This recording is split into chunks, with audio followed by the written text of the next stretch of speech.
आज नवरात्रि के इस तीसरे दिन महालक्ष्मी महोत्सव है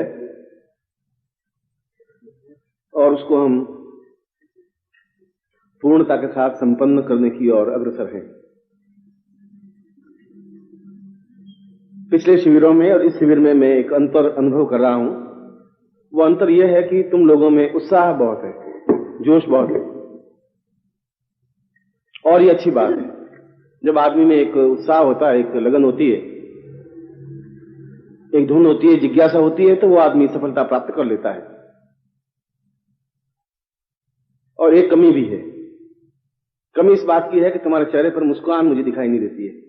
तो मैं ग्लानि अनुभव करता हूं कि इनको कोई तकलीफ हो रही है, या ओढ़ने बिछाने के लिए कमी है, या भोजन के लिए कमी है, या कुछ कमी क्या है, ये मेरे समझ में नहीं आती है। इसलिए आपके चेहरे पर मुस्कान बराबर रहनी चाहिए और एक आंतरिक आह्लाद होना चाहिए। मुस्कान मेरे कहने से तो आएगी नहीं। मैं कहूंगा मुस्कान तो तुम 2 मिनट मुस्कान करके वापिस वैसे वैसे बन जाओगे।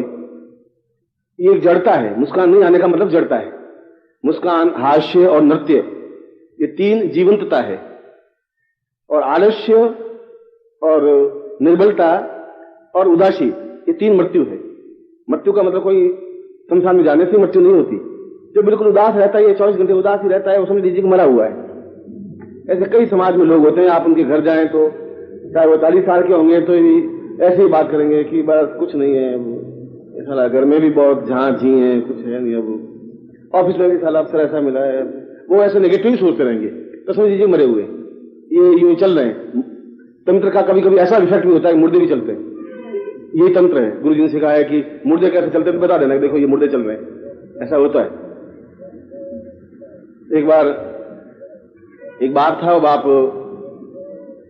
शिकारी था और बड़ी डिंग आगता था कि मैं शेर आया, शेर के सामने गया और जो ये शेर सामने घुर्रा के ऊपर घुड़ा और मैं एकदम से बंदूक दागी सांप। एक बार तो शेर मेरे ऊपर चढ़ गया तो पंजों से पटक दिया और निशाना तो मेरा कमाल है। बस बेटे ने सोचा कि मुझे भी शिकारी तो बनना ही चाहिए, पिताजी इतने अच्छे निशान चाहिए। उसने कहा 1 मील ऊंची चिड़िया उड़े, गोली मारता हूं, उड़ जाओ, खत्म, रह ही नहीं सकती, गोली लगे और गिरे नहीं, ऐसा हो नहीं सकता मेरे हाथ में, जिंदगी में नहीं हुआ। दोस्त भी तारीफ करते, दूसरे तारीफ करते, पत्नी भी तारीफ करती, क्योंकि सुबह से बंदूक डाल के जाता, रात को आता 11 बजे रोता रोता। बेटे ने कहा मुझे सिखाओ। तो चलो बेटा आप तुझे सिखाते। बेटे को ले गए, एक चिड़िया उड़ रही थी, तो उसने कहा देख बेटा मैं चिड़िया को गोली मारता हूं और तुम देख। उसने गोली लगाई तो गोली छिड़ गई, उधर चिड़िया उड़ रही थी, उधर। उन्होंने कहा पिताजी चिड़िया तो मरी नहीं, उड़ रही। ये चमत्कार है बेटा, गोली लगने के बाद भी उड़ती रहती है, ये चमत्कार है। ये गुरुजी जो तुमने सिखाया, ये तुम नहीं समझोगे, ये हमारे गुरुजी ने सिखाया। गोली लगने के बाद उड़ती रहती, देख। तो वो जिंदा है, मुर्दे हैं और चल रहे हैं। ये भी चमत्कार है, जोधपुर का चमत्कार है। ये भी गुरुजी ने सिखाया। और आपको मैं दीक्षा क्रम दे रहा हूं और उस दीक्षा के 2 क्रम हैं। मैंने कल भी आपको समझाया था और आपके मानस को स्वच्छ बनाने की कोशिश की थी। ये जितने भी पोथी, पन्ने और वेद और पुराण और उपनिषद हैं, इन लोगों ने तुम्हें जड़ बना दिया है। वे तो सही हैं, पर उनकी भाषाओं को हम समझ नहीं पाए, इसलिए हम जड़ बन गए। और जो कुछ बचा खुचा चीज था, वो पंडों ने और पुरोहितों ने सत्यानाश कर दिया। उन्होंने बस जो कुछ आपको समझाया, आप उसको पकड़ करके बैठ गए और आपने कभी सोचने की कोशिश नहीं की कि ये सत्य है भी कि नहीं सत्य है, और ऐसा होता भी है कि नहीं होता है। आपने कभी जिज्ञासा, कभी चेतना पैदा नहीं की। इसलिए कल जब मैंने आपको समझाया था कि साधनाओं में इतना तुम्हारे पास समय नहीं है कि उन ऋषि मुनियों के पास 2000 साल की आयु थी, 5000 साल की आयु थी, 3000 साल की आयु थी और वो साधनाएं करते थे। तुम्हारे पास इतनी आयु नहीं है। तुम्हारे पास कुल 20 साल की आयु बचती है। 20-25 साल पढ़ने में व्यतीत हो जाते हैं, 20-25 साल पिछली जिंदगी में रोने जीवन व्यतीत हो जाते हैं। 50 साल के बाद तो बस खत्म खेल। 60 साल के बाद कोई जिंदा रहते नहीं। और भूल से उसे कोई 70 साल का जिंदा हो भी गया तो आश्चर्य करते हैं कि मेरे पिताजी कितने साल के? 70 साल जिंदा। बड़ा आश्चर्य, कोई 70 साल के जिंदा कैसे हो गए? और 70 पार कर दिए तो विश्वास नहीं करता। अरे 75 साल के थोड़ी हो सकता। अरे झूठ बोल, हमारे तो लिमिट हो गई 60। इसलिए कि हमने जीवन में रहना भूल गए, मुस्कुराहट भूल गए, छलछलाहट भूल गए, एकदम से सरिता की तरह बहना भूल गए, उदास हो गए। इसलिए जो 20 साल के आयु व्यक्ति साधना नहीं कर पाए तो फिर यही तरीका बचता है। और मैंने भी अपने जीवन में उन 108 दीक्षाओं को लिया है गुरु से, जिससे कि अपने जीवन की पूर्णता को प्राप्त कर सकूं और हमारे जीवन का यह सौभाग्य हो। ऐसा कोई तो बिरला निकले कि उन्होंने 108 दीक्षाएं ली, ऐसा तो कोई निकलना चाहिए। मैंने तो अपने पूरी जिंदगी में देखा ही नहीं किसी को। इसलिए कल मैंने जब बताया था कि तुम 5 दिन में सफलता प्राप्त नहीं कर पाओगे तो तुम्हारी गलती नहीं है, वो शास्त्र भी गलत नहीं है। शास्त्रों में लिखा अपने उन शिष्यों के लिए, ऋषि ने, मैंने लिखा कि लक्ष्मी उपासना 5 दिन की होती है। जब मैं लिखा तो मेरे मानस में केवल वो शिष्य थे जो मेरे सामने थे, जो मैं 3 साल से थे और 3 साल में साधना करते रहते थे। 3 साल उनकी मैच्योरिटी मैं तक बन गई थी। तो जब मैंने लिखा तो सही लिखा था। और वो शिष्य जो 3-4 साल से उन गुरु के घर में ही रहना, गुरु के घर में ही खाना, गुरु के घर में लकड़ियां काट के लाना, कृष्ण और सुदामा की तरह, और वही साधना करना, वही सिद्धि प्राप्त करना, दूसरा कोई काम ही नहीं था, तो वे 5 दिन में सफलता प्राप्त कर लेते थे। अब वो पॉसिबिलिटी यह नहीं रही कि मैं आपको सिखाऊं, फिर आप घर चले जाते हैं, फिर साल में एक बार आते हैं। आपका मेरा संपर्क 20 दिन का रहता है, करीब 25 दिन का रहता है, महीने भर का रहता है, साल भर में, तो वो सफलता नहीं मिल पाती। उसके लिए फिर कवर करना पड़ेगा तुम्हें। वो जो आपका 320 दिन का जो डिफरेंस है, 40 दिन का डिफरेंस है, वो कवर करना पड़ेगा इस प्रकार से दीक्षाओं के माध्यम से। तब आपकी उस मैच्योरिटी पे पहुंचेंगे। तब जरूर गारंटी के साथ में ऐसा होता है, अगर मुझे दीक्षा दी, मैं भी पहली जो साधना की थी, मैं अपने व्यक्तिगत जीवन अनुभव बताऊं, पहली साधना की 3.5 साल बाद सफलता मिली। 3.5 साल तक मंत्र जपता रहा और मैंने सोचा कि ये सब जोली डंडा बेकार, फेंको इसको, वापिस घर जाओ। पिताजी तकलीफ आ रहे हैं, पत्नी तकलीफ आ रही है, सब झींक रहे हैं और मैं यहाँ बैठा बैठा पकड़ की तरह बैठा हूं, साधना सिद्धि मिलती नहीं, सब बेकार बकवास। मेरे मन में भी ऐसा आया था। फिर भी मेरे मन में पेशेंस बहुत है और बहुत धैर्य रखता हूं, जरूर से ज्यादा। अगर पहाड़ भी गिर जाए ऊपर तो मैं चीखता चिल्लाता नहीं हूं। पहाड़ गिर जाए तो धीरे से उस पहाड़ को चल्ला देकर के पास में निकल जाता हूं। हाय मर गया, पहाड़ गिर गया, पहाड़ गिर गया। चीखने से पहाड़ कौन हटाएगा, उल्टा वो खुद चढ़ेगा मेरे ऊपर तो और तकलीफ देगा। इसलिए पेशेंस तो रखना पड़ता है। तुम लोगों में उतना पेशेंस शायद नहीं है, इसलिए नहीं है कि आपने साधना में इतनी ठोकरें नहीं खाई, मगर इसका मतलब ये नहीं तुम्हारे ऊपर मेरी आशाएं हैं। एक चिंतन है कि तुम लोग कुछ करके दिखाओगे तो समाज को एहसास हो पाएगा कि है, मैं बहुत महान ज्ञानी ध्यानी हो भी जाऊं तो बहुत बड़ी बात नहीं है, तुम लोगों को बना दूं, ये बड़पन मेरा है। इसलिए मैं बार बार चीख करके तुम्हें कहता हूं। उसके पीछे मेरा ये मंतव्य है कि तुम जो दिए टिमटिमा रहे हो, सूर्य बन जाओ अपने आप में, और सूर्य बन सको और काम कर सको। मैं कल प्रयोग किया था ऐसा, आप कुछ सीखे, आप करें प्रयोग, कहीं भी करें, वसीकरण करें, ताटक करें, उच्चाटन करें, जो कुछ भी करें आप करें और रिजल्ट मिले। मेरा कुल कहने का मकसद ये है, मगर आप खुद भी कुछ मेरे साथ सहयोग करेंगे तब हो पाएगा। मैं बहुत अच्छे घोड़े को मानसरोवर झील पे ले जाऊं पकड़ करके, उस घोड़े को कहूं तुम बहुत अच्छा घोड़ा है, झील का पानी बहुत अच्छा है, देख बेटा तुम पानी पिएगा तो प्यास बुझेगी, और घोड़ा नीचे झुकाऊं और घोड़ा वो करके खड़ा ही रहे, फिर लगाम पकड़ कर नीचे खींचो। अब नहीं पिए पानी तो झील बहुत अच्छी, मैं ले गया, पी ले गई, प्यास बुझेगी, अब पिए ही नहीं तो मैं क्या कर सकता हूं, मैं तो वहां पे ले जा सकता हूं। अब आपको मैं कहूँ आप ये खड़े हो जाएंगे तो मैं जबरदस्ती ज्ञान डाल नहीं सकता। इसलिए, और मैंने कहा और आपने दीक्षाओं पे ध्यान दिया, ये दूसरी बात। इसलिए मुझे संतोष है कि आप सफलता प्राप्त कर लेंगे, ये विश्वास इसलिए बना है और ऐसी सफलता पा सकोगे, ऐसा हो सकेगा। आज मैं लक्ष्मी प्रयोग में दीक्षा दे रहा हूं, फिर प्रवचन कार्यक्रम करेंगे। इस लक्ष्मी दीक्षा का तात्पर्य यह है कि हम जो लक्ष्मी साधना करें, जो हमें मंत्र दिया है वो मंत्र अपने आप में तेजस्वी मंत्र है, क्योंकि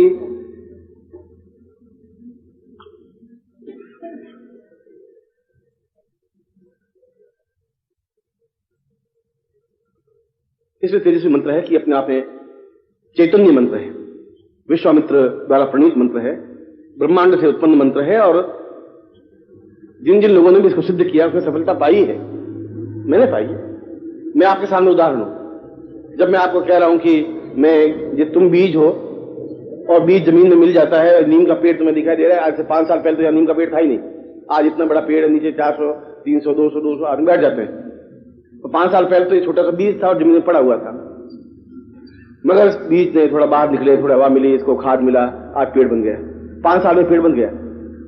तो आप भी बीज की तरह हैं, अगर खाद पानी सही मिलते गए तो आप पेड़ बन जाओगे, छायादार बन जाओगे, लोग तुम्हारे नीचे बैठ के विश्राम करेंगे, आनंद अनुभव करेंगे, एहसास करेंगे कि हम शीतल छाया में बैठे।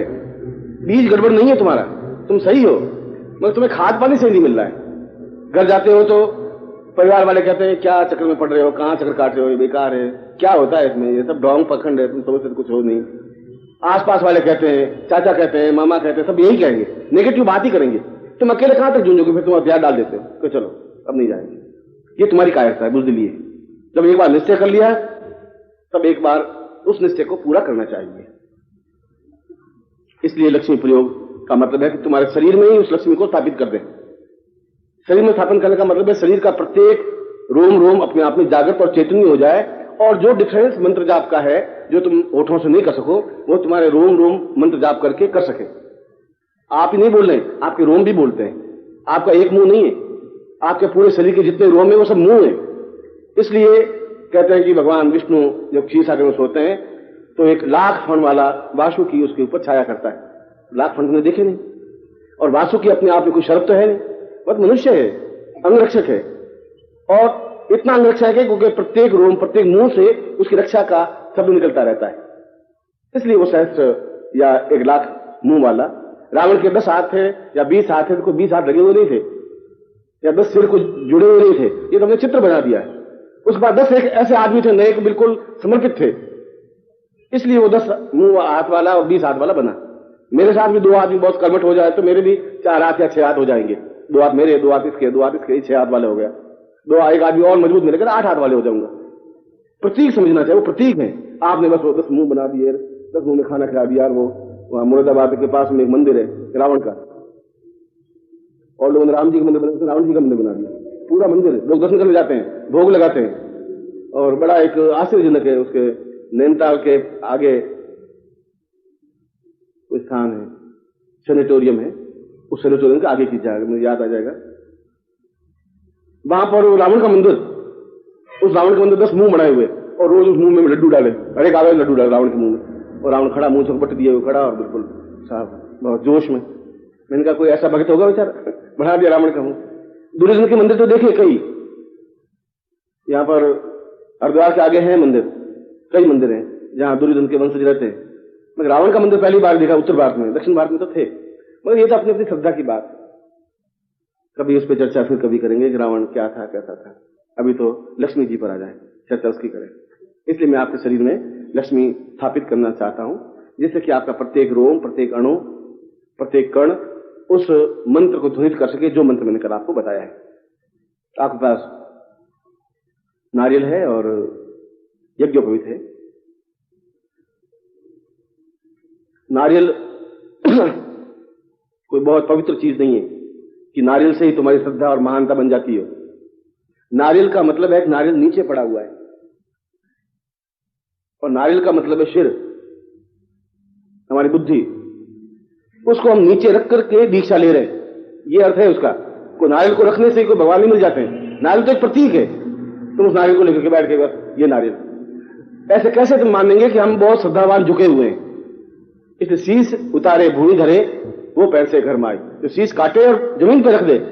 इस नारियल को जमीन पर रखा इसलिए कि मेरी जो बुद्धि है, मेरे जो तर्क हैं, मेरी जो अविद्या है, अज्ञान है, आलस्य है, वो सब जमीन पर रख करके अब मैं इस दीक्षा में या साधना में प्रवेश कर रहा हूं। ये प्रतीक।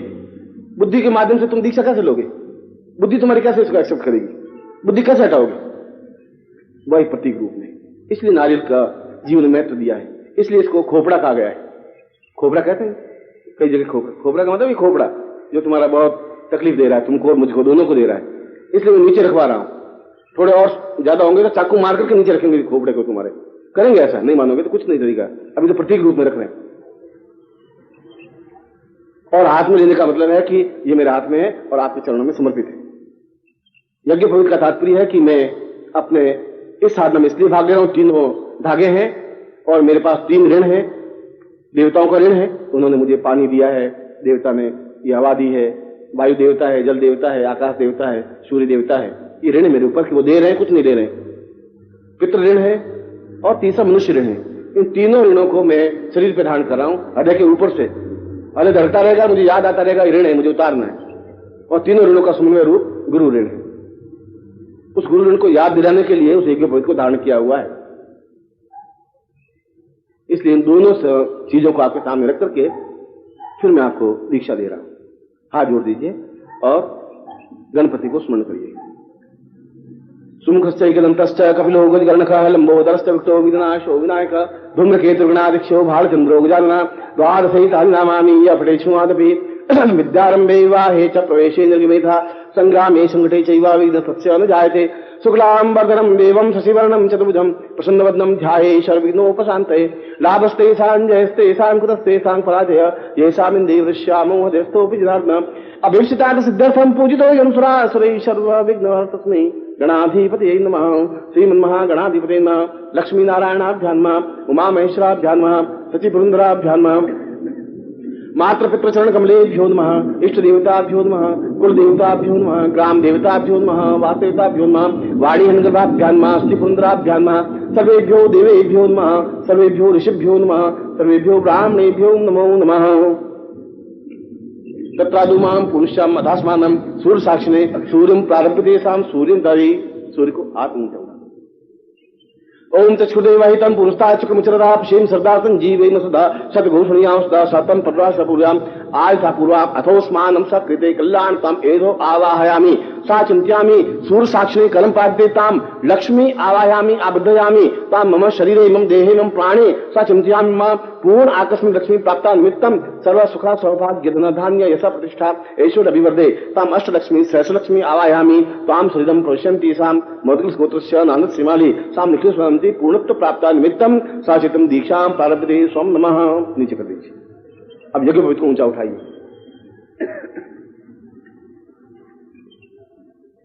यज्ञो पवित्रम परमं पवित्रम प्रजापतिर्य सहजम पुरुषात्। खोलो। कैसे उलझा कर रख दिया इसको?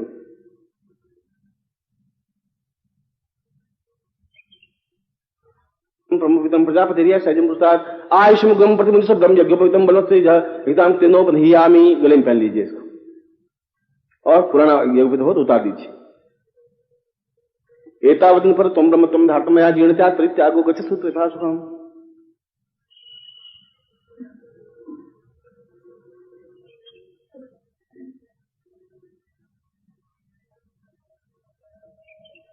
अगल को नाथम लीजिए। संपूज्य गंधमाना देव ब्राह्मणा शिवाचे धमकरण मांगल्ये संग्राम लोकारम कुर्यात् क्षत्रिय वैश्यो अवनिकतः जानु मंडल कमला मुकुला सदसा मंजलिम शशाम दहाय दक्षिण पाणी नाम स्वर्ण पूर्ण कलसम धात्वा दीर्घाना गन्ना पानी मंगलम चासु पुष्पाणि पांतुम सुस्ताम दीर्घायसु विद्या विनिर्वित्तम बहुपुत्रम बहुधनम चायसम चारकम चास्तुं कृत्वा सर्वा वेद क्रिया कर्मा रंभा स्वासोभना प्रवर्तन चेत ममोदिक सवात देवताप्तम स्वाद ग्राम देवता प्रीतम स्वाष्ट देवता प्रीतम अतास्त ब्रह्मदुष अताश्च प्रबंधिना अतास्ति विघ्नकर्ता शत्रु प्रापम जात समंत पुराणी समंत पापानि समंततया सुभानिवर्तां शिवाभ सन्तु शिवार्थ सन्तु शिवाग्न सन्तु शिवाहुते सन्तु अहोरात्रे स्वेष्यतां सन्नकनिकदेवं प्रतिनियं साचित्रं परिपूर्णां अधास्मानं शक्यते कल्याणतां ईश्वर अभिवर्धयतां पूर्णता प्राप्ता निमित्तं सा चैत्रं मतिपूर्वाः स्मृतिपूर्वाः स्वतंत्रो वर्धस्रवाः सपूखां विश्ववेदाः संसारक्षोरिष्टने मीशत्नो बृहस्पति धातु सां पूर्वश्याम् अथास्मनं प्रेखरस्वा परतापूर्वा श्रीपूर्वा सा चैतन्यं परिपूर्णा अथास्मनं कृते कल्याणत्वाम् एवो आवाहयामि सां पूर्वश्यां स्थितिं तां शिवगौरी विवाहेया या श्रीरामेन्द्रवादे दण्डस्य ग्रहेस्तु श्रियस्तु श्रियस्तु श्रिये जात श्रियानिधियाय सिंहवैद्यातु सिंहवसाना अमृतत्वं सत्या सा पूर्वा सा दिव्यं संपर्ददेः। इसके ऊपर जो चावल है वो दाहिने हाथ में लेकर के अपने ऊपर छिड़क दीजिए।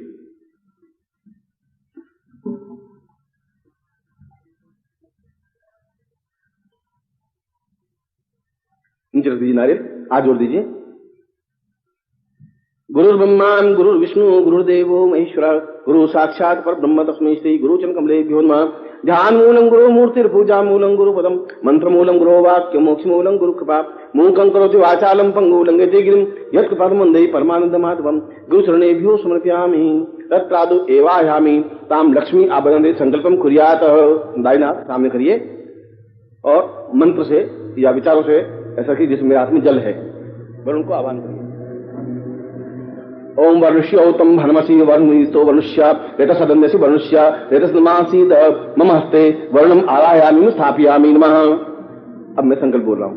ओम विष्णु विष्णु भारत से बरखंडे जम्बूदीपे शालिमान साके दावतारे समते समन्वय को समता द्वादशता पूर्वशात समते कल्याणतम सा एतस्मानं सा पूर्वते 2050 चैत्र मासे शुक्ल तृतीयायाम भगवान से प्राप्त लक्ष्मी प्राप्त लक्ष्मी सरकार स्नानम सकल मन काम न सिद्धतम लोकेवासे भय राजद्वारे सर्वत्र यश विजय लाभादि प्राप्त सपुत्र सबान्वस्य अखिल कुटुंब सहित सबसो समस्त भय व्याधि जरा पीड़ा मृत्यु परिहार द्वारा आयु आयुर्दाता अमुक गोत्र तन्नो हम। अगर आपको गोत्र याद है गोत्र बोलिए। अनु शर्मा हम अपना नाम बोलिए।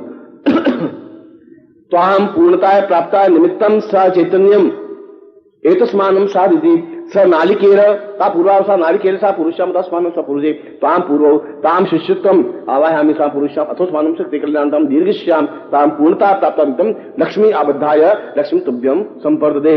मैंने ये कहा जिनके हाथ में नारियल था उनको मैं लक्ष्मी आबद्ध प्रयोग संपन्न करवा रहा हूं। ये छोड़ दीजिए। अब मैं अपना जो दुपट्टा है वो थोड़ा खोल दीजिए पुरुष, और जहां जहां मैं अपना शरीर स्पर्श करूं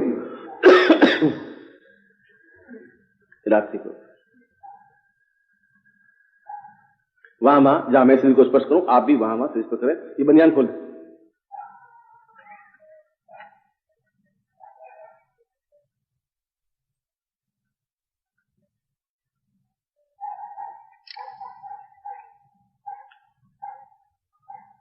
ओम श्री सा जोड़ दिए। श्रीश्चते लक्ष्मीश्च पत्न्यां बहो रात्रे पार्श्वे नक्षत्राणि रूपं स्नो व्यातं मा इष्टं निखाणामं मैखाणा सर्वलोकं मैखाण महालक्ष्मीं वस्तव्यं पूर्वां मोदकप्रिया सा चित्रं परिपूर्णा मम गृहे आवाहयामि स्थापयामि तां पूर्वो अथास्मानम् अन्नलक्ष्मीं प्राप्यामि शाम धनलक्ष्मीं प्राप्यामि न धान्यलक्ष्मीं प्राप्यामि न धरालक्ष्मीं प्राप्यामि न कीर्तिलक्ष्मीं आवाहयामि न तत्रादु एवायां पूर्वशां पुत्र पौत्र लक्ष्मीं आवाहयामि सुखलक्ष्मीं प्राप्यामि तां शान्तिलक्ष्मीं प्राप्यामि कीर्तिलक्ष्मीं प्राप्यामि समस्त सौभाग्य लक्ष्मी मम गृहे आवाहयामि स्थापयामि पूर्णत्व प्राप्ता निमित्तं स चैतन्यं सहस्र लक्ष्मी मम शरीरे तां गुरु आज्ञा रूपेण स्थापयामि स चैतन्यं परिपूर्णां सप्ताह पूर्वा अथा मम शरीरे चैतन्यां तुभ्यं संप्रदे। अब अपने दाहिने हाथ और दोनों हाथों से पूरे शरीर को स्पर्श करिए, उस शरीर को चैतन्य करें।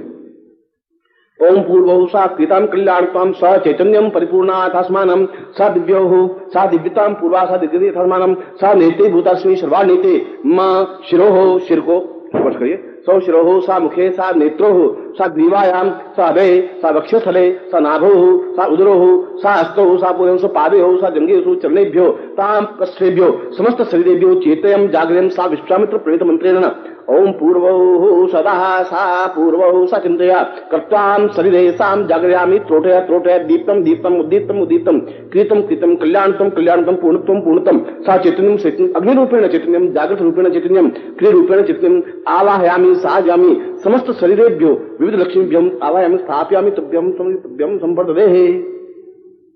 दोनों हाथ में कर दीजिए। ओम सा जलो रूपेण मम शरीरे पूर्वश्याम अथा स्नानम अग्नि स्थापयामि नमः। आग को तेजी से मसलिए, अग्नि पैदा करनी है इसमें से बहुत तेजी से।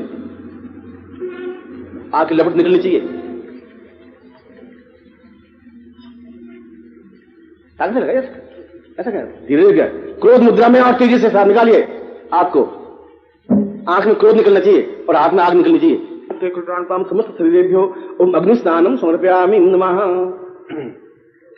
पुनः जल स्नानम, फिर वापिस ओम पवित्रेस्थो वैष्णव्यो सवित्रवा प्रसवत्पुनाम निष्प्रेण पवित्रेण साम पुरुषाम अथास्नानम जल स्नानम, फिर जल स्नान। ओम जगति वरुष्योतम वर्मसि वारुण सुमनीसो वरुष्या वेदसदन्यात्मस्तासम तथा दुग्ध स्नानम, दूसरे स्नान। ओम पया पृथिव्यां पयो घरी उपयो दिवंतरिक्षे पयोदाः पैस्वती प्रतिशा संतुमयम् पैस्नान्त दधि स्नानम। ओम दधिक्राणो अकारि खंजिसो सुविदाजिना सुरभिनो मुखा कर्पण आय गोम खितारिकत घृत स्नानम। ओम घृतं मिमिक्षे घृतं श्रेयो निगतेसितो घृतं शिदाम अनुपदमा बहमा वैस्वाहा कृतं रसव्ययम् मधु स्नानम। ओम मधुवाता रितायते मधुक्षरन्ते सिन्धव माधवीन सिन्धवो खरि मधु रक्तं सुखतो मधुमत पार्थिव गुणज घृतं मधु स्नानते शर्करा स्नानम। ओम साइखो अस्तैः ईशनिघंग विरुषि सुगुंष्टा सवितन्द्रो गणेन सगुण षष्टा जिस्सो मपा बाहु सद्दुग्धवा प्रहितां सा पंचम स्नानम। ओम पंच नद्यः सरस्वती मभिसोदता सरपंचदासो देशे भवसता पंचम स्नानम संख्यानाम। शुद्ध जलम गंगे च यमुने चैव गोदावरी सरस्वती नर्मदे सिंधु कावेरी जलेस्मिन् सन्निधिः तत्रादु गंगा स्नानम जमुना स्नानम तत्रादु सरस्वती कावेरी न सा पूर्व स्नानम समर्पयामि नमः। तिलकम कृत्वा ओम नमो सुंदराय सहस्रमूर्तये सहस्रपादाक्षरोरुभावे सहस्रनाम्ने पुरुषाय शाश्वते सहस्रकोटिविधारिणा तिलकान्ते भस्मं संज्ञानम् ओम त्रायुगं जमदग्नेः कश्यपशित्रायुगं मा यद्देवेक्षत्रायुगं अस्तुत्रायुगं मा अक्षतं संज्ञामि नमः ओम अक्षन्नमी मंदप्रियालुगत अत्तोकरस्वानो विप्रान् विष्ठयाम दक्षिण संज्ञानाम् धूपम समर्पयामि नमः। अगरबत्ती लगाइए। धूपम धूपान्ते दीपम समर्पयामि नमः। दीपम भो दीपत्वं ब्रह्म रूप अंधकार निवारक सूर्यस्मा कोटि प्रभा स्वा नेत्रोद्भव तां पूर्व लक्ष्मीं आवायामि सां विष्णु सभ्यं संवर्धते एदमागं सा विष्णु प्रार्थयेत। विष्णु की प्रार्थना करिए। इदं विष्णु विचक्रनेत्रे धारी हृदय पदम मा समूढ़मश्य पाद सुरेश्वाः स विष्णुवे मा आवायामि स्थापयामि मा एतस्मानो सकृते कल्याणताम् हे विष्णुतां पूर्वौ सा चिन्तयामि विष्णुर्वदा पूर्वा सा विष्णुतां पूर्वावदे सर्वपाप क्षामुक्तं सर्वपापे अपराध क्रियाहन्तुं मतिसम्मूर्ति पूर्वा सा चिन्तुम् अवशिष्य शिष्टां पूर्वते गुरु शिष्य रूपेण सा चिन्तयामि प्राथे पदे पदे सा पूर्वा विष्णु आवासयिता विष्णु विष्णुता विष्णु विष्णु रूपं स्थासि कृतं कल्यमासाय विष्णुमां प्रभु विष्णु स्थापयामि नमः। तत्रादु बोधिपं तुम महालक्ष्मीं आवायामि स्थापयामि नमः। लक्ष्मी से प्रार्थना करिए।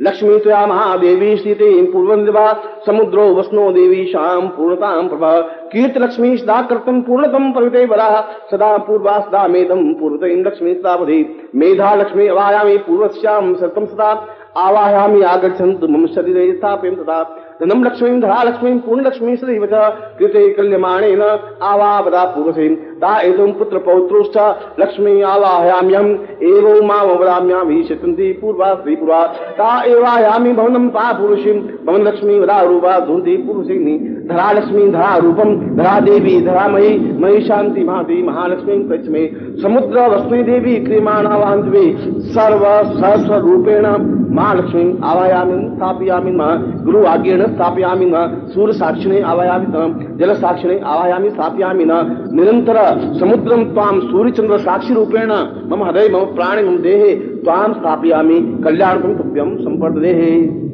अपने लक्ष्मी को आह्वान करने के बाद में उन समस्त अष्ट प्रकार की लक्ष्मी को आह्वान करने के बाद में उस लक्ष्मी को आपके शरीर में स्थापित कर रहा हूं और मैं लक्ष्मी बोलूंगा और आप भी मेरे साथ अपने शरीर को स्पर्श करेंगे और ऐसा चिंतन करेंगे कि वह लक्ष्मी आपके शरीर में उस जगह स्थापित हो रही है और हिलेंगे नहीं। क्यों बात है हिले और गया। निष्कंप दीप की भांति बैठना है। दीपक की लौ और हिले नहीं, बस निष्कंप। इस प्रकार से आपको बैठना है। केवल आपका हाथ ही गतिशील होगा, बाकी सारा शरीर गतिशील नहीं हो पाएगा।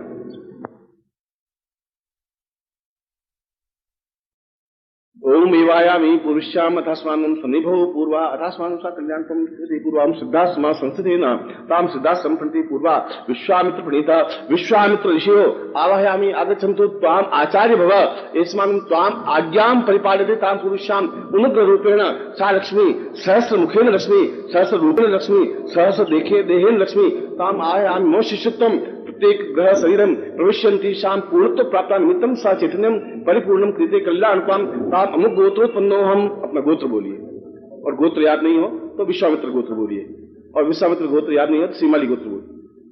गोत्र अमुक शर्मा हम अपना नाम बोलिए। ताम पूर्ण सन्निभो न गुरु साक्षी रूपेण साम समस्त सहस्त्र लक्ष्मी मम शरीरे पूर्णत्व स्थापितम सा चैतन्यम और लक्ष्मी नाशयन्तु लक्ष्मी प्राप्तन्तु ऋणम कृत्वा सा पूर्वती ऋणम दारिद्र्य विमोचनम सा दारिद्र्य विमोचनम सा कृतिक विमोचनम सा अकीर्ति विमोचनम सा रोगम विमोचनम समस्त सुख सौभाग्य धन धान्य यश प्रतिष्ठा ऐश्वर्य अभिवृद्धि ताम पूर्णताय प्राप्त निमित्तम सा चित्तम निष्कंप भावेन भविष्यन्ति साम लक्ष्मी स्थापयामि नमः। ओम अदुरोषा पुरुष्याम अथास्मानं ते कल्याणकं देवोषा चिन्तयामि अथोस्मानं सा प्रति पूर्वा सा पूर्वन्ति पूर्ण लक्ष्मीं स्थापयामि नमः। ओम पूर्णांतदि परापरसु पूर्णां पुनरापद वस्ने विघ्नावा इकमूर्जगुं सदक्ततो पूर्ण लक्ष्मीं स्थापयामि नमः। तत्रादौ ललाटे सा पुरुषं भाग्य लक्ष्मीं स्थापयामि नमः। ओम भाग्योवतां सां चितिं कल्याणकं एतस्मानि आवायामि भाग्य लक्ष्मी रूपेण आवायामि स्थापयामि तां पूर्णत्व स्थापयामि नमः।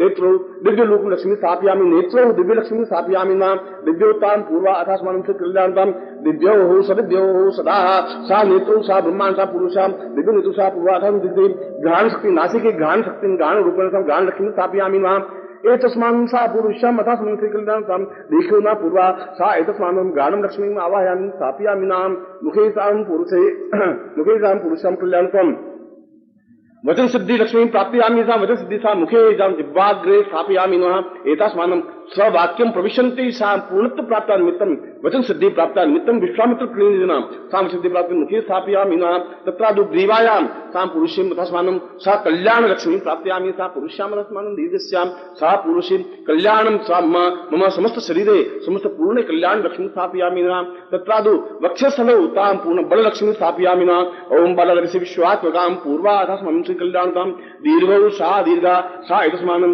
सा कल्याणतां दीर्घसौ बल लक्ष्मी स्थापयामि नः वशवलक्ष्मी सा पुरुषां कंदौ इंद्रलक्ष्मी स्थापयामि नः एतस्मानं मम इंद्रस्य वज्ररूपेण सा समस्त शरीरे वज्ररूपेण रोगरहितेन सां लक्ष्मी स्थापयामि नः तत्रादु हरे तां विष्णुलक्ष्मी स्थापयामि नः ओम विष्णुराट विष्णु सतेस्थो विष्णु विष्णु ध्रुवोसे वैष्णव विष्णुमेत्वा सा पुरुषां विष्णुलक्ष्मी स्थापयामि नः तत्रादु अन्नपूर्णां लक्ष्मी स्थापयामि नः अन्नो सदां पूर्वाः सकृतिं कल्याणतां बोधिवं सा दीनो दरिद्रं दुःखी सा पुरुषां अथास्मानं स्वदानं स्वचिन्त्यं दानलक्ष्मी सा पुरुषी भुवनलक्ष्मी स्थापयामि कीर्तिलक्ष्मी स्थापयामि एदौ सा समस्त मुख्य पुरुषादि सुस्वादु पक्वान रूपेण सा समस्त संसारेण विश्वरूपेण सां प्रविशन्ति ताम अन्नपूर्णा लक्ष्मी स्थापयामि स्वा नाग नेत्रो सा पुरुषां तस्मिन् नाभौ सा ब्रह्मलक्ष्मी स्थापयामि नः ब्रह्मोद्भतायां अथास्मांसति पुरुषां सा पूर्वाधां कल्याणतां दीर्घौ सा चिन्त्यामि लक्ष्मी स्थापयामि नः तां पुत्र जङ्गे पुत्रपौत्र लक्ष्मी स्थापयामि नः ओम पुत्रो पुत्रान् प्रविशन्ति सा एतस्मानं शक्ते कल्याणतां दीर्घौ सा चिन्त्यामि सा दीर्घस्याम् अथास्मांसं पुत्रपौत्र लक्ष्मी स्थापयामि नः तां जङ्गायां जङ्गौ सा यमा स्थापयामि नः यं लक्ष्मी रूपेण सां दीर्घायु प्रविशन्ति सा दीर्घायु लक्ष्मी आवाहयामि स्थापयामि नः पादयो सा च पुरुषाम् अथास्मानं पृथ्वी लक्ष्मी स्थापयामि ओम भो पृथिव्यां स्वरूपेण महालक्ष्मी आवाहयामि तां पुरुषां सा पुरुषं लक्ष्मी पाताल लक्ष्मी स्थापयामि नः समस्त पातालेभ्यो न धान्य यजं प्राप्त्या निमित्तं स भूगर्भ निधि प्राप्त्या निमित्तं स च लक्ष्मी आवाहयामि स्थापयामि नः बाहुभ्यां बलमन्त्री सा पुरुषां अथस्मानं समस्त शरीरे एतस्मानं शरीरे पुरुषां आवाहयामि समस्त लक्ष्मी स्थापयामि नः मम करेण सा उंगुल्यो सा पादयो सा चिन्तयामि समस्त उंगुलेभ्यो उंगुली भग्रभागेभ्यो सा हस्ताभ्यां पुरुषां अथस्मानं सा देतु सा पुरुषां लक्ष्मी स्थापयामि नः तत्रादु पृष्ठे सा वासुकी लक्ष्मी स्थापयामि नः एतस्मानं सकृते कल्याणतां दीर्घौ सा पूर्णत्वं प्राप्ता निमित्तं अगोचरं स अगोचर गोचरे सा भूगर्भ निधि प्राप्ता निमित्तं सुख प्राप्ता निमित्तं सौभाग्य प्राप्ता निमित्तं ऐश्वर्य प्राप्ता निमित्तं दीर्घायुष्य प्राप्तवती तां पुरुषां एतस्मान् धी पूर्वा अथास्मानं गुरुलक्ष्मी शरीरे स्थापयामि नः एवं गुरुर्व पूर्वा अथास्मान् कृते कल्याणतां एतस्मानं समस्त शरीरेभ्यो रोम रोमेभ्यो तां लक्ष्मी प्रविशन्ति लक्ष्मी मुखे सा मंत्र जपति सा पूर्वा गुरु मंत्र रूपेण सा समस्त मंत्र रूपेण सां लक्ष्मी मम समस्त रोम रोम रूपेण तां चिदं जाग्राम पद्यं संपददे हस्त प्रक्षालनम आधुनिक वनुष्योतम मनमसी वनुष्या रेतसदनस्य वनुष्या रेतसदनासेदा अथास्मानं सकृते कल्याणतां भो लक्ष्मी आवाजोर दे भो लक्ष्मी त्वां मम अथास्मानं सकृते कल्याणतां मम शरीरे आवाहयामि कृते कल्याणतां कल्याण रूपेण महालक्ष्मी रूपेण दरिद्र विनाशक रूपेण सा पुरुषां तस्मानं समस्त ऋण निर्विंशन्ति पुरुषां अथास्मानं पुत्र पौत्रो अभिचिन्न धारा सा प्रविशन्ति भक्ति सुख मोक्ष प्राप्ता निमित्तं कीर्ति एतस्मानं वेद वेदांग ऋग्वेद सामवेद अथर्ववेद रूपेण महालक्ष्मी विष्णु सहितायां मम समस्ते पुरुषां तां भो कृते तत्रादु गुरु प्रणम्य गुरु की पूजा करिए गुरु ब्रह्मा गुरु विष्णु गुरुदेवो महेश्वर गुरु साक्षात् परब्रह्म तस्मै श्री गुरु चरणकमलेभ्यो नमः आवाहयामि स्थापयामि नः तत्र गुरु स्नानं समर्पयामि नः बोधिता पंचम स्नानम् ओम पंचमदे सरस्वती पंचदासो देशे वसिता पंचम स्नानं सुदोदक स्नानं सुदोदक स्नान्ते कुंकुमेन तिलकं कृत्वा नमो शनन्ताय सहस्रमूर्तये सहस्रपादाक्षरभावे सहस्रनाम्ने पुरुषाय शास्त्रे सहस्रकोटि उदाहरणेन तिलकं कृत्वा तिलकान्ते अक्षतं समर्पयामि नः तान्ते पुष्पं पुष्पमालायां समर्पयामि नः धूपं समर्पयामि नः दीपं समर्पयामि नः नैवेद्यं समर्पयामि नः ताम्बूलं समर्पयामि नः प्रदक्षिणां समर्पयामि नः यानि कानि च पापानि निर्ज्ञाता ज्ञातानि च तानि तानि सन्ति प्रदक्षिणां पदे पदे पापोऽहं पापकर्माहं पापात्मा पाप संभव त्राहि मां पुंडरीकाक्ष सर्वपाप विनिर्मुक्तं सां पुरुषम् अहं पापास्मि अहं रुद्रास्मि अहं दैत्यास्मि कृते कल्याणतं मम शिष्यत्वं तां शरणे समर्पयामि समस्त पाप दोष दुःख दारिद्र्यं निश्यन्ति सां पूर्ण अभयदानं प्रविशन्ति सां गुरु चरण रूपेण तां तुभ्यं संपदे त्वमेव माता च पिता त्वमेव बन्धुश्च सखा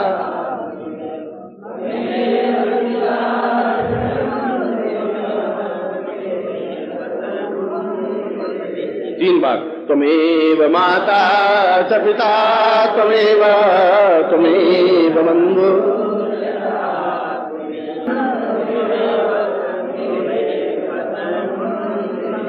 अरे त्वमेव माता च पिता त्वमेव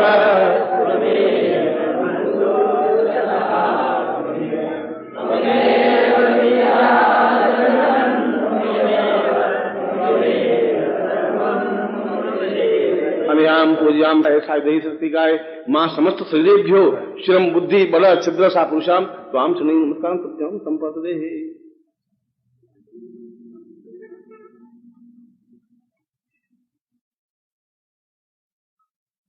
आपके पास कॉपी है और पेन है, उसमें आप निरंतर यहाँ का अनुभव, यहाँ का चिंतन, यहाँ खाली मंत्र लिखने से काम नहीं चलेगा। तुम्हें जो कुछ अनुभव होता हो, जो कुछ विचार हो, वे भी उसमें आपको लिखने चाहिए और एक आपके पास यादगार सी रहेगी। उस कॉपी का उपयोग करिए, एक कॉपी, दो कॉपी, जो कुछ लिखेंगे वो सब आपको घर जाने के बाद याद नहीं रहेंगे। प्रत्येक शब्द, मान लो प्रवचन दिया तो प्रवचन के मुख्य मुख्य अंश क्या हुए आधे पेज में आपको लिखने चाहिए। खाली मंत्र से काम चलेगा कि गुरु जी ने लक्ष्मी के बारे में क्या बताया, या यज्ञोपवीत के बारे में क्या बताया, नारियल के बारे में क्या बताया। छोटी छोटी बातें हैं, मगर हर बार आप डायरी को भरिए कि आज अपने प्रवचन में गुरु जी ने इन बातों पर प्रकाश डाला, ये बताया, या नारियल के बारे में ये बताया, या मंत्र के बारे में ये बताया, या यज्ञोपवीत के बारे में ये चिंतन दिया। ऐसा आपके पास एक संग्रह सा बनना चाहिए।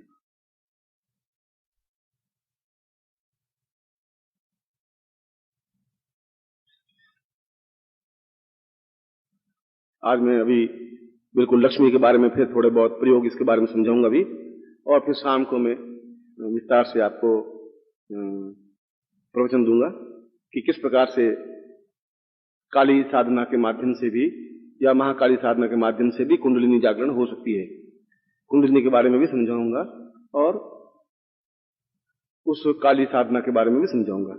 और यह काली साधना या महाकाली साधना कल भी मैंने बताई थी कि ये त्रिगुणात्मक स्वरूप है, महाकाली, महालक्ष्मी और महासरस्वती।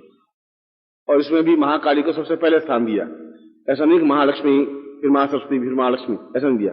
महाकाली को सबसे पहले स्थान देने के पीछे कोई तर्क होगा शास्त्रों का, क्योंकि अगर जीवन में ओज नहीं है, बुद्धि नहीं है, बल नहीं है, ताकत नहीं है, क्षमता नहीं है, तो जीवन में सब कुछ व्यर्थ है। यदि आपके पास कुछ शरीर में स्फूर्ति नहीं है तो आपके पास लाखों रुपए, करोड़ों रुपए हैं तब भी बेकार है, लक्ष्मी है तब भी व्यर्थ है। इसलिए शरीर में ऊर्जा और ताकत और क्षमता होनी चाहिए, और उस ताकत के लिए शरीर मोटा ताजा होना जरूर नहीं है। पतला शरीर भी अपने आप में बहुत ताकत रख सकता है। ये जरूरी है कि आपकी प्राण ऊर्जा बहुत मजबूत होनी चाहिए, दृढ़ संकल्प होना चाहिए और चैतन्यता होनी चाहिए। इसलिए मैं काम को उस चिंतन को दूंगा जिसके माध्यम से आप उस कुंडलिनी के बारे में और महाकाली के बारे में समझ सकें। क्योंकि अभी अगर मैं बोलूंगा तो आप थके हुए हैं, सुबह से मंत्र जाप कर रहे हैं और बहुत टायर्ड लग रहे हैं चेहरे से। लक्ष्मी के बारे में मैंने आपको जो कल मंत्र दिया है और जिस मंत्र का प्रयोग दिया है उस प्रकार से भी उस मंत्र का प्रयोग आप कर सकते हैं। और इसके अलावा भी इस मंत्र की और भी कई चिंतन है, कई विचार हैं, जिसके 5 प्रयोग हैं मेन इसी मंत्र के, या बाई प्रोडक्ट है। ये तो मेन प्रोडक्शन हो गया, फिर बाई प्रोडक्शन भी है, वह भी मैं आपको लिखवा देता हूं। लिखिए आप या नोट कर लीजिए रफ में, फिर आप डिटेल कर देना। जो कल मैंने आपको मंत्र दिया है वह चैतन्य लक्ष्मी मंत्र है या सहस्त्र लक्ष्मी मंत्र है, दोनों नाम है इसके।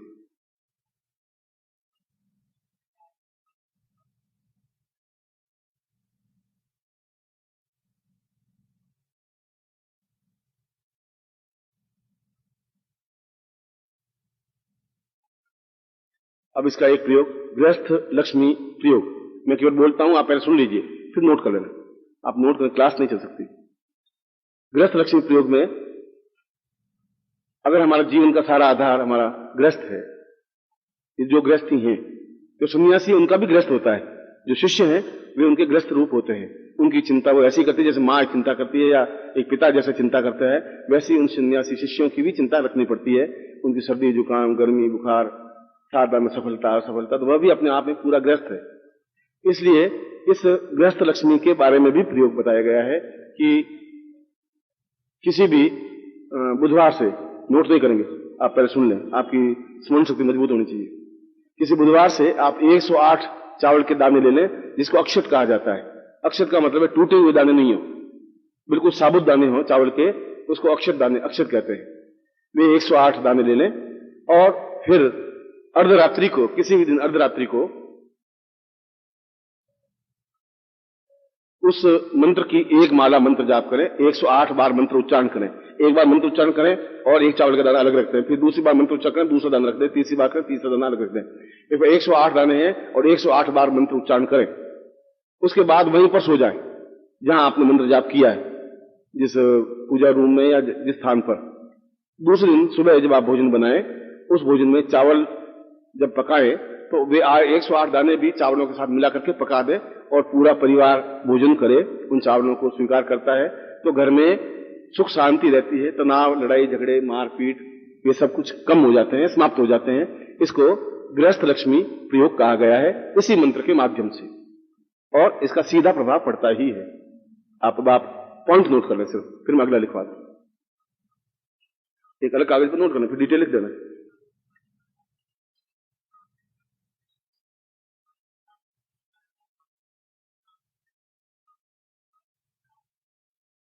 ऋणहर्ता प्रयोग। अगर कर्जा है, ऋण है अपने ऊपर किसी भी प्रकार का, खासतौर से लक्ष्मी से संबंधित ऋण, तो उसके लिए किसी भी बुधवार के दिन, जो गणपति का वार कहलाता है, और प्रातः सूर्योदय से पहले और 4 बजे के बाद में, यानी सुबह 4 बजे के बाद में और सूर्योदय से पहले इस प्रयोग को संपन्न किया जाता है, क्योंकि उस समय गणपति का ही प्रवाह गतिशील होता है और गणपति को ऋणहर्ता कहा गया है। सामने आप सबसे अच्छे श्वेतार्क गणपति होते हैं, जो सफेद आंख के गणपति होते हैं। उस सफेद आंख के गणपति को अपने पात्र में स्थापित कर दें। स्थापित करने के बाद में उनको पूरे उसके शरीर को सिंदूर से मल दें, सिंदूर लगा दें उस पूरे श्वेतार्क गणपति पर। फिर कुमकुम से उनका तिलक करें। फिर उनको हाथ जोड़े कि हे ऋणहर्ता गणपति, रिद्धि सिद्धि सहित आप मेरे घर में स्थापित हों। फिर उसके बाद इसी मंत्र से, जो मैंने आपको मंत्र कल लिखवाया है, इस मंत्र से वही 108 दाने चावलों के अक्षत लेकर के इस मंत्र का उच्चारण करते हुए और सामने घी का दीपक लगा करके इस मंत्र का उच्चारण करते हुए 108 बार मंत्र उच्चारण करते, एक एक दाना उन पर चढ़ाएं, उस गणपति पर। उसके बाद उन चावलों को जो चढ़ाए हुए हैं, उन चावलों को पूरे घर में बिखेर दें और कुछ चावल अपने घर में, जहां व्यापार है तो दुकान में रख दें, जहां गहने रखते हैं कुछ चावल वहां रख दें, जहां भी रखना चाहें, जहां आपके पैसे रखे जाते हैं वहां पर उन चावलों को रख दें। तो कुछ ही दिनों में, कुछ ही समय में कुछ आर्थिक उपार्जन विशेष रूप से हो जाता है और आपका ऋण उतरना शुरू हो जाता है। और यदि ये नित्य भी प्रयोग करें तो भी अपने आप में एक अद्भुत प्रयोग है। 30 दिन का प्रयोग कहलाता है और 30 दिन तक नित्य इसका प्रयोग किया जा सकता है। अन्यथा 4 बुधवार को किया जा सकता है, केवल बुधवार के दिन किया जाता है, या केवल एक बार करें, ऐसा उसमें शास्त्रों में वर्णन है। तीनों प्रकार के प्रयोग हैं, एक दिन का प्रयोग, 4 बुधवार का प्रयोग, या पूरे महीने भर नित्य प्रयोग। ये ऋणहर्ता प्रयोग कहलाता है। ऋणहर्ता लक्ष्मी मंत्र यही काम आएगा।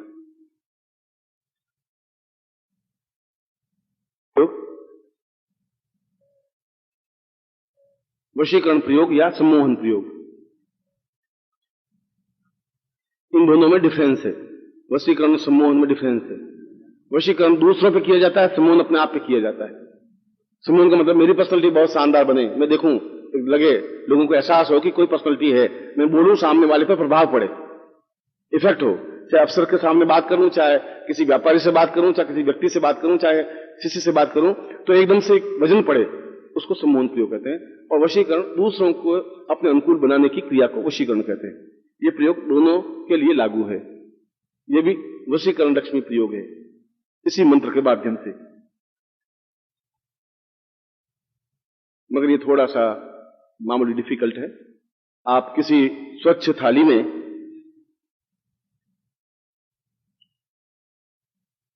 पानी भर दें पूरा, और रोशनी थोड़ी ज्यादा करें, ट्यूबलाइट लगा दें या 100 वाट का लट्टू लगा दें, जो कुछ भी, या उसमें तो ऐसा लिखा है कि पूर्णिमा की रात्रि को छत पर थाली भर करके रख दें।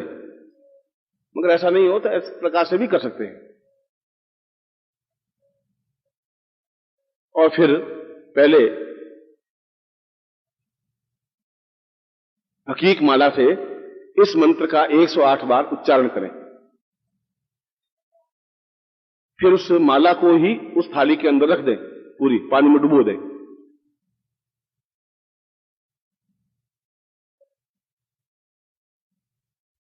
और 108 चावल के दाने लेकर इस मंत्र का 108 बार उच्चारण करें।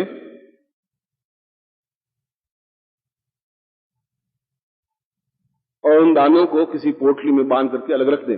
मगर मंत्र उच्चारण करते समय आपका चेहरा उस पानी पर प्रतिबिंब पड़ना चाहिए, इधर उधर नहीं देखेंगे, पानी में देखते हुए मंत्र प्रयोग करेंगे, ये मतलब इसका। आपका चेहरा उस पानी में दिखना चाहिए।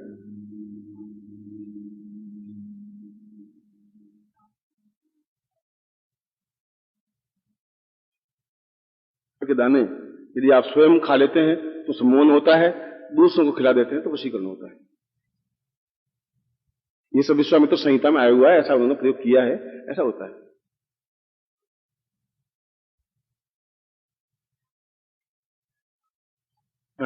खाएंगे नहीं, आप चावल देंगे तो उनको चावल दीजिए, नरसिंह भगवान का प्रसाद है, मैं नरसिंह भगवान की आराधना करता हूं, ये दीजिए। और जो नहीं खाता है तो बहुत दोष लगता है, मुझे खाएगा, खा लेगा,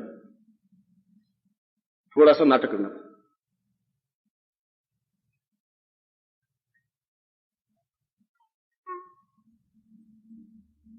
रोग निवारण प्रयोग, इसी लक्ष्मी यानी स्वास्थ्य लक्ष्मी प्रयोग है।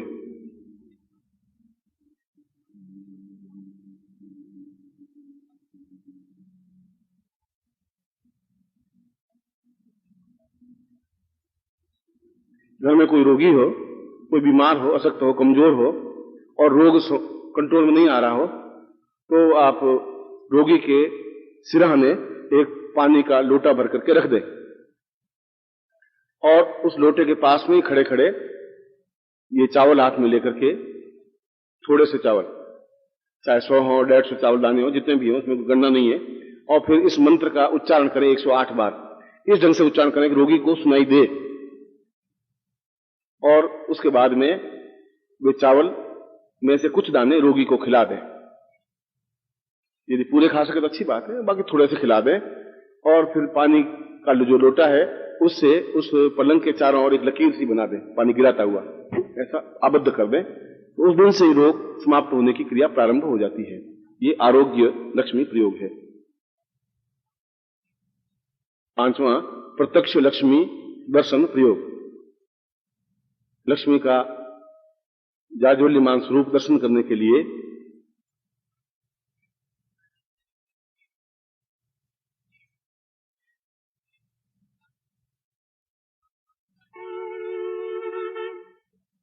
आधी रात के समय, अर्धरात्रि कहलाती है, 11 बजे से 1 बजे के बीच में, यह अर्धरात्रि कहलाती है।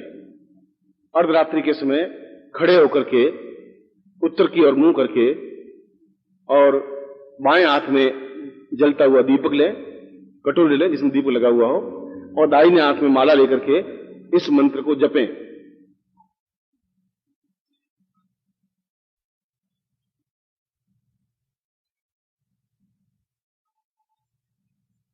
और 3 माला मंत्र जब 5 दिन तक ऐसा प्रयोग करें तो लक्ष्मी प्रत्यक्ष सिद्धि प्राप्त होती है।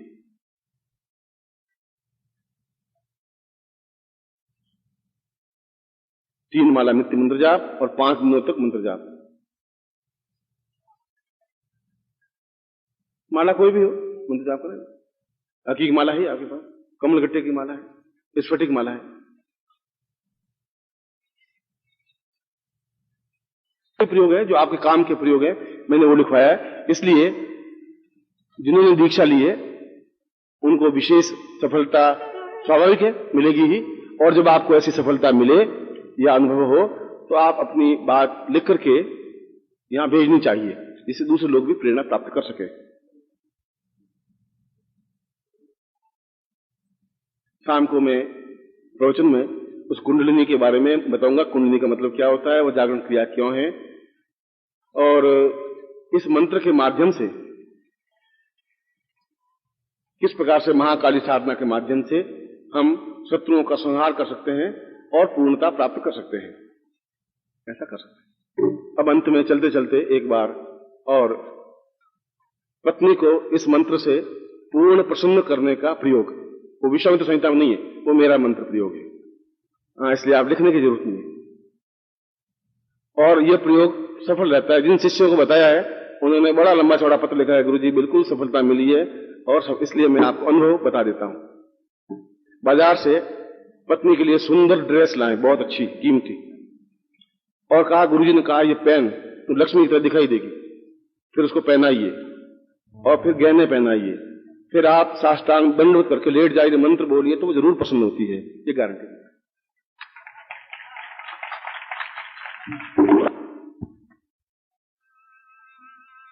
सद्गुरुदेवा नमो नमो